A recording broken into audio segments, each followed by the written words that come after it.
A girl was eating in the school cafeteria when suddenly a group of bullies approached her and poured their drinks into her meal.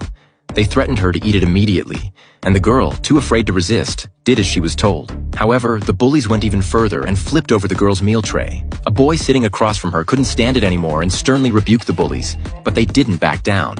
Instead, they burst into laughter, and one of them walked up to the chubby boy, mocking him for daring to interfere and threatening him not to go home after school. Little did they know that the chubby boy was no longer as weak as he used to be. This story actually began a few days ago. Jack was a big shot in the underworld, owning luxury cars, mansions, and commanding a large number of subordinates.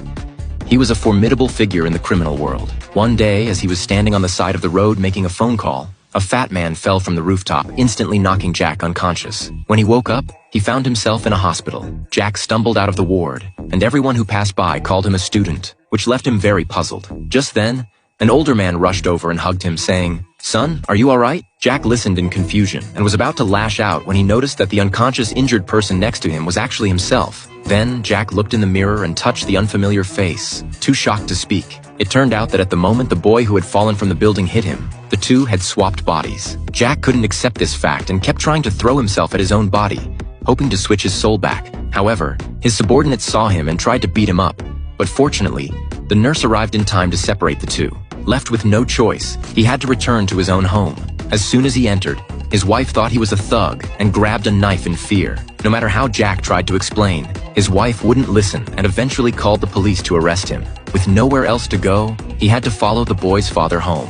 The next day, the boy's father took him to school, and Jack decided to find out the truth behind the boy's fall. As he walked into the classroom, his classmates showed strong dislike towards him. Jack randomly chose a seat, and the boy next to him even flipped him off. Jack didn't bother to argue with the kid. At noon, he went to the cafeteria for lunch and saw the bullies harassing a girl in his class. So he immediately spoke up to stop them. This exciting movie is a Korean film called The Guy Inside Me.